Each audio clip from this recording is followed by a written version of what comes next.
ओम श्री परमात्मने नमः। अवस्थित Ayurveda anatomy yoga and spirituality channel पर आप सभी परमात्मा के दिव्यांश सुधीजनों का मैं प्रोफेसर हरिहृदय अवस्थी स्वागत करता हूं। आज हमारे बीच में पुनः सुबोध यादव जी योगा ट्रेनर मौजूद हैं और बैठकर होने वाले आसनों में आज वो तीसरा क्रम या अभ्यास कराएंगी और उनकी तरफ कैमरे को करता हूं तो थोड़ा सा आप इधर मुड़िए, हल्का सा। हाँ, आज आप क्या कराएंगी? सबसे पहले हम प्रेयर करेंगे जी, तो प्रेयर करिए। लंबी गहरी सांस के साथ 3 बार ओमकार का उच्चारण।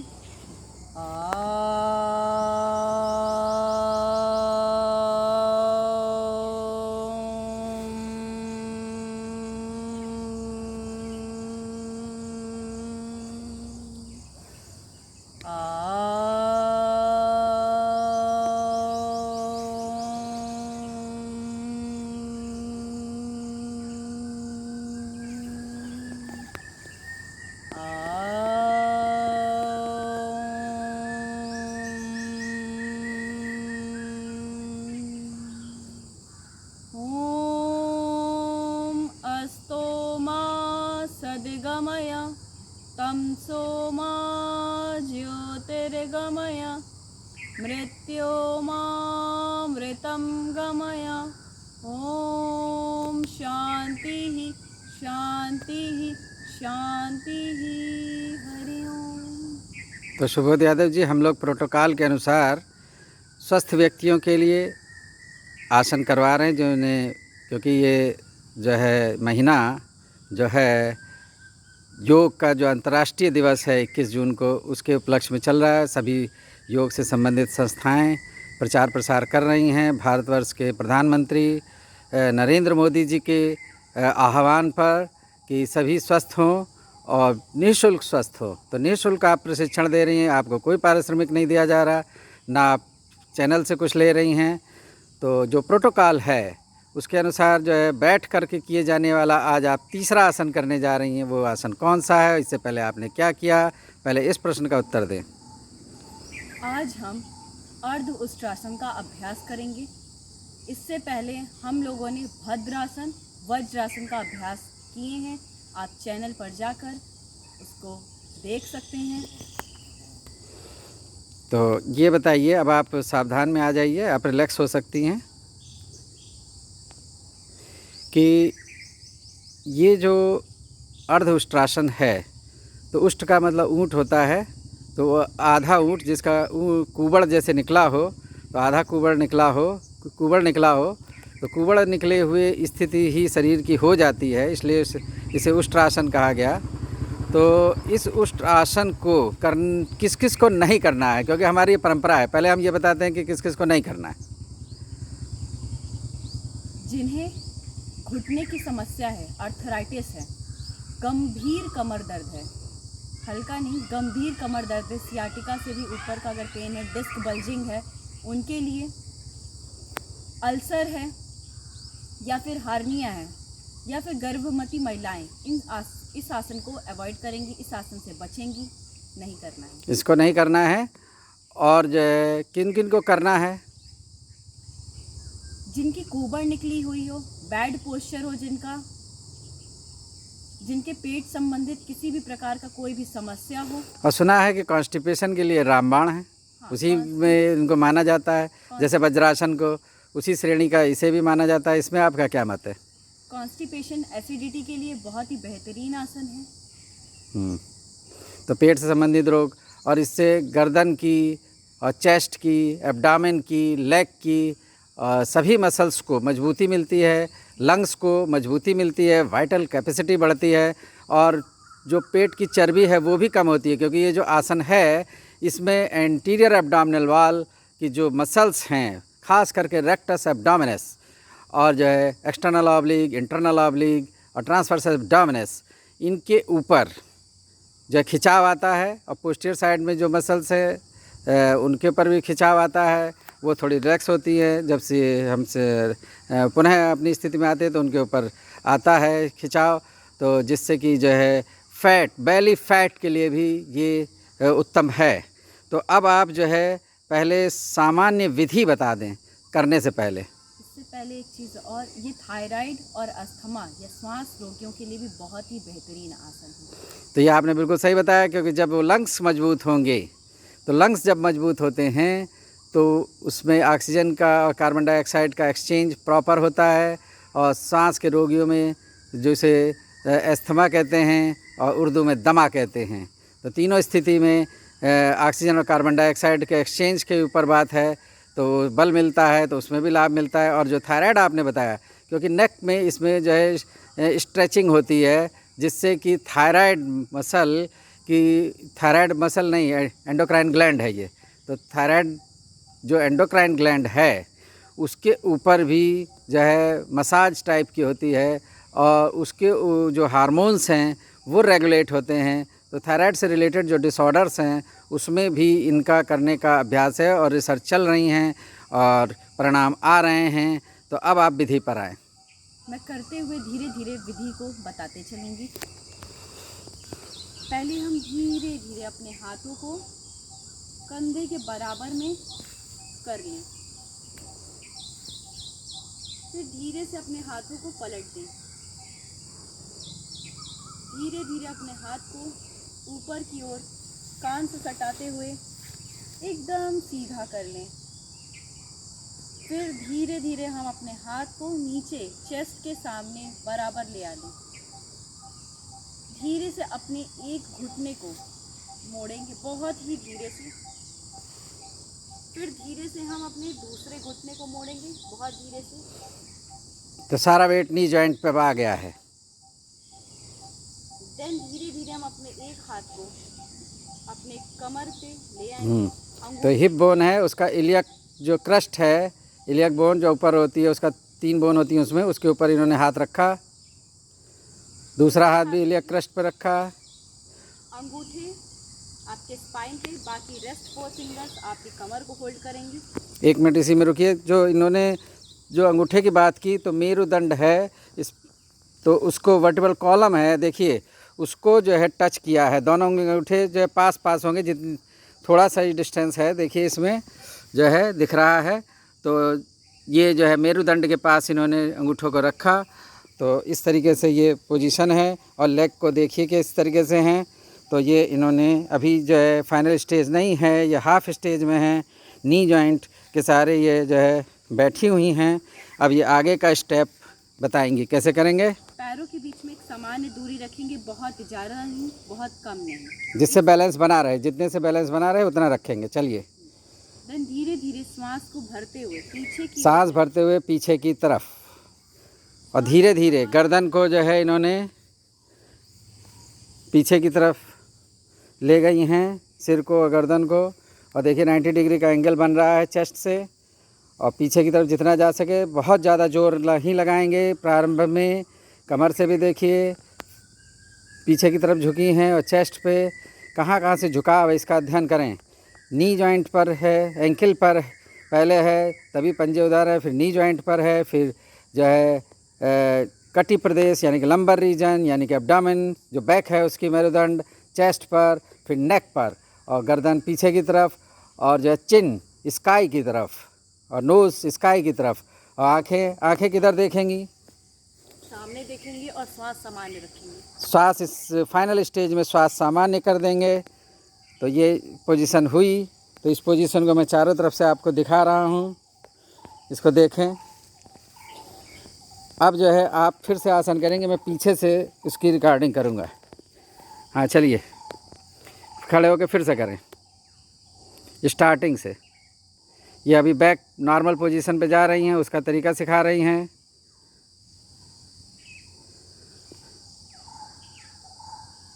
ये सब जो विश्राम की अवस्था में अब यहाँ से स्टार्ट करेंगी। स्टार्ट किया, हाथों को फैलाना चालू किया, और 90 डिग्री पर अर्थ के पैरेलल, पृथ्वी के समानांतर लिया, और फिर जो है आगे बढ़िए। हाथों को ऊपर की तरफ ले गई, फिर हाथों को सामने की तरफ ले जाएंगी 90 डिग्री पर, और फिर जो है एक पैर के ऊपर घुटने के सहारे बैठा, फिर दूसरे पर भी बैठी, फिर दोनों हाथों को कमर की तरफ, पहले एक हाथ को ले गए इलियक्रस्ट पर और पीछे अंगूठे को जो है मेरुदंड के ऊपर ले गए, और दूसरे हाथ को भी ऐसे ही ला रही हैं और मेरुदंड पर लाई और जो है इलियक्रस्ट पे हाथ रखा। और ठीक है, अब उसके बाद उन्होंने वो जो है पीछे से मैं दिखा रहा हूँ, और उन्होंने पीछे की तरफ शरीर को ले जाना शुरू किया, चेस्ट को आगे की तरफ और हेड और नेक पीछे की तरफ। तो ये पोजीशन देखिए, ऐसे वो लाई हैं और शरीर ऐसे लग रहा है। ये फाइनल स्टेज है, this is the final stage of Ushtrasana. तो ये हुई, फिर आप सामान्य अवस्था में आ जाएं।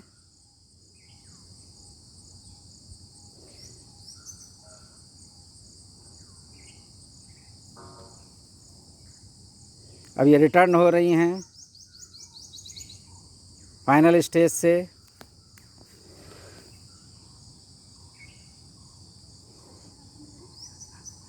अभी आप फिर से आ जाएं, फिर लेटरल साइड से करेंगे, देखेंगे एक वीडियो। सामान्य स्थिति में आ जाएं, विश्राम की अवस्था में।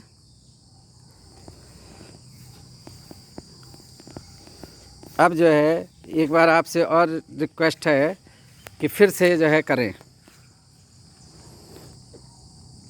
कि उन्होंने हाथों को पृथ्वी के समानांतर किया, 90 डिग्री ऊपर जो है पाम को किया और ऊपर सीधे ले गईं, और फिर सामने 90 डिग्री पर, और फिर एक पैर से घुटने के सहारे बैठी, लेग जो है पृथ्वी के समानांतर है। और देखिए, अब पंजे पीछे की तरफ, और एक हाथ को कमर पे ले गईं और दूसरे हाथ को कमर पे लाए, और जो है वर्टिब्रल कॉलम की तरफ है, और ये पीछे की तरफ झुकना चालू किया, और गर्दन को भी पीछे ले गए, चिन जो है स्काई की तरफ, गर्दन सीधे तनी हुई। इसीलिए ये थायराइड पर लाभ करता है, क्योंकि गर्दन पे देखिए पूरा खिंचाव है और थायराइड के ऊपर भी दबाव आ रहा है। तो एक तरीके की उसके ऊपर दबाव बन रहा है, मसाज हो रही है, जिससे कि थायराइड की से संबंधित समस्याओं में लाभ हो रहा है। चेस्ट जो है जो ओपन हुआ है, और चेस्ट का साइज़ जो रहता है कि ऑक्सीजन कार्बन डाइऑक्साइड के एक्सचेंज वाइटल कैपेसिटी बढ़ रही है। एब्डामिनल मसल्स को देखें, एब्डामिन के ऊपर खिंचाव है, सामने की मांसपेशियों पे खिंचाव है, और जो है जिससे कि जो है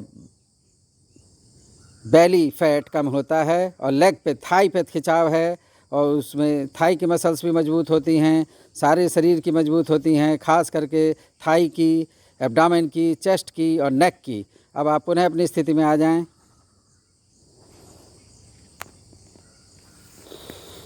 तो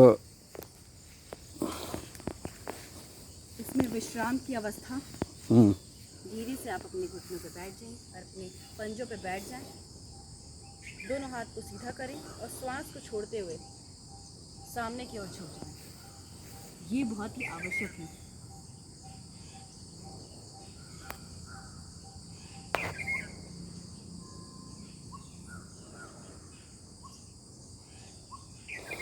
देन धीरे धीरे श्वास भरते हुए ऊपर आएंगे।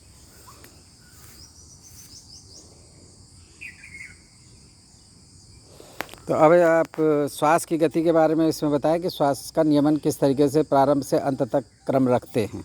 श्वास को भरते हुए पीछे की ओर जाएंगे। जब हम उस श्वासन की पोजीशन में आएंगे तो श्वास को थोड़ा आप तेज बोले। श्वास को भरते हुए पीछे की ओर जाएंगे, श्वास समान कर लेंगे फाइनल पोजीशन में। श्वास को छोड़ते हुए फिर से सामने की ओर आएंगे और फिर रिलैक्स हो जाएंगे। जैसे अभी मैंने दिखाया, शशक आसन में रिलैक्स होंगे, क्योंकि स्टार्टिंग में किसी किसी को चक्कर भी आता है, तो उसके लिए, या फिर सर में भारीपन, सर में दर्द भी होता है, तो उसके लिए अगर शशक आसन आप करते हैं तो क्विक रिलैक्स हो जाएंगे। मतलब तुरंत आराम आ जाता है, सांस की गति नियमित होती है। तो सांस को किस टाइम भरते हैं और किस टाइम छोड़ते हैं, मतलब पूरक और रेचक कैसे करते हैं, इसी आसन को करते हुए वो चीज़ ज़रा फिर से एक बार क्लियर कर दे साधकों को।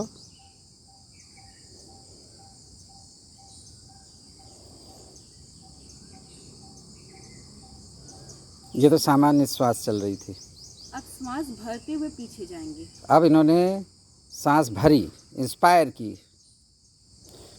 और पीछे की तरफ गई। श्वास समान कर। अब फिर जो है फाइनल स्टेज में सांस जैसे नियमित जैसे लेते हैं सामान्य रूप से वैसे ही रखेंगे। ठीक। सांस को छोड़ते हुए जो है सामने की ओर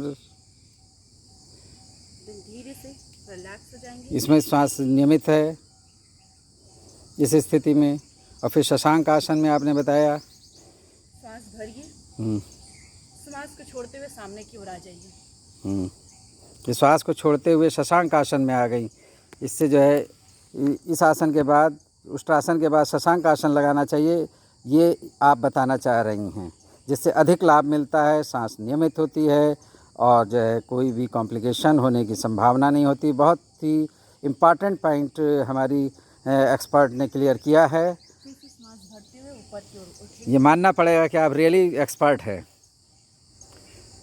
धीरे से श्वास को सामान्य कर लेंगे और कुछ सेकंड श्वास भरेंगे, छोड़ेंगे अपनी आंखों को बंद करके। क्योंकि ये विश्लेषण किस आसन के बाद कौन सा और क्यों किया जाता है वो आपने किया और बहुत ही कम वीडियो में ये चीज़ क्लियर की जाती है जो आपने बताई है।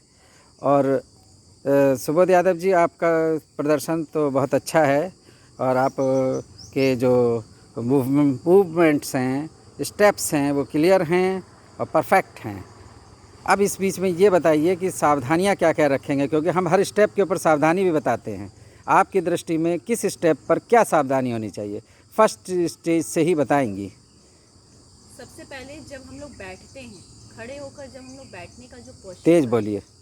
खड़े होकर जब हम लोग बैठने का पोस्चर कर रहे हैं तो उसमें बहुत ही आराम से, किसी भी पोजीशन में हमें जल्दीबाजी नहीं दिखानी है। बहुत ही सहजता से, बहुत ही आराम से हमें किसी भी पोस्चर में जाना है, एक एक स्टेप करके।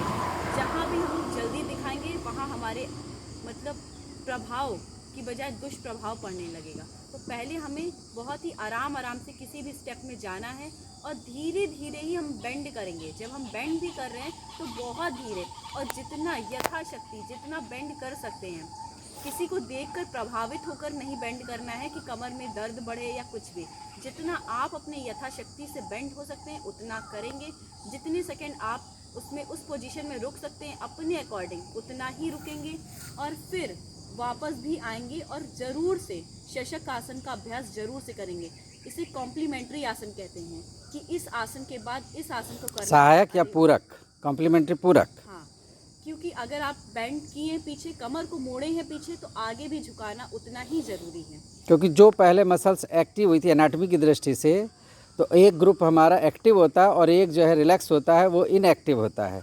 तो जो इनएक्टिव होता है उसे एक्टिव करना होता है और जो एक्टिव हुआ होता है उसे पैसिव में लाते हैं, इनएक्टिव करते हैं। मतलब एक तो एक्टिव हुआ फेस और एक है पैसिव फेस, तो दोनों को अल्टरनेट करते हैं तो दोनों ग्रुप पे हो जाता है काम। तो जिसे एक्टिव करना है फिर रिलैक्स भी करना है और जिसे रिलैक्स करना है उसे एक्टिव भी करना है। इसलिए ये दोनों कम्प्लीमेंट्री आसन हैं और इसलिए दोनों किए जाते हैं। बहुत ही अच्छा विवरण आपने दिया और इसी कारण से, क्योंकि ये बहुत ही मेरे को कॉम्प्लिकेटेड लग रहा है और शुरू के साधकों को तो निश्चित है, और इसीलिए हम हर बार वार्न करते हैं, हम हमारी योगा ट्रेनर, कि कोई भी आसन केवल यहाँ आप थियोटिकली जान ले रहे हैं, सैद्धांतिक रूप से जान रहे हैं, बार बार वीडियो देखे जानें, तब भी आपसे कुछ ना कुछ गलती हो जाएगी। इसलिए बिना चिकित्सक या योगा ट्रेनर के परामर्श और प्रिस्क्रिप्शन के आप इसे ना करें। ये बार बार चेतावनी हम जारी कर रहे हैं और किसी ना किसी योगा ट्रेनर के को पास में रख करके करें, जिससे अगर आप गिर रहे हों तो जो है वो संभाल लें।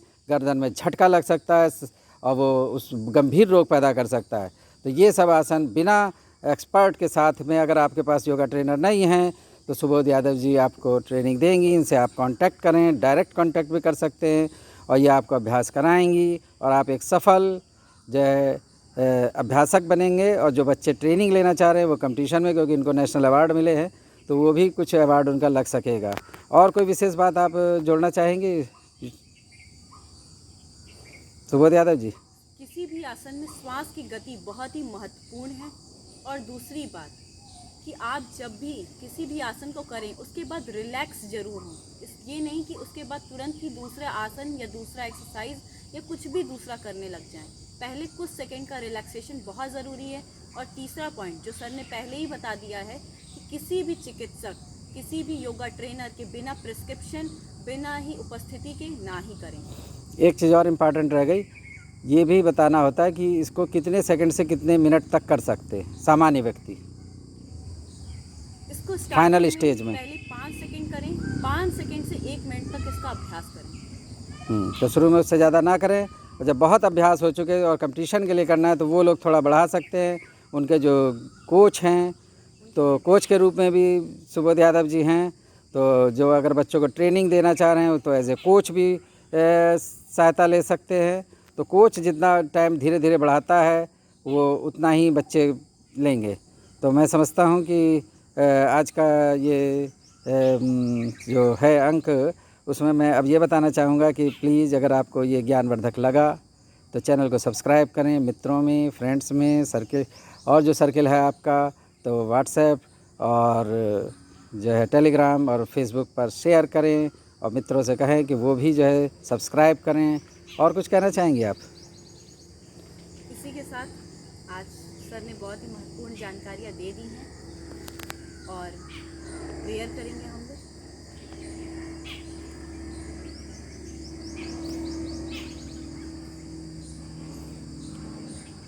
दोनों हाथ नमस्कार मुद्रा में।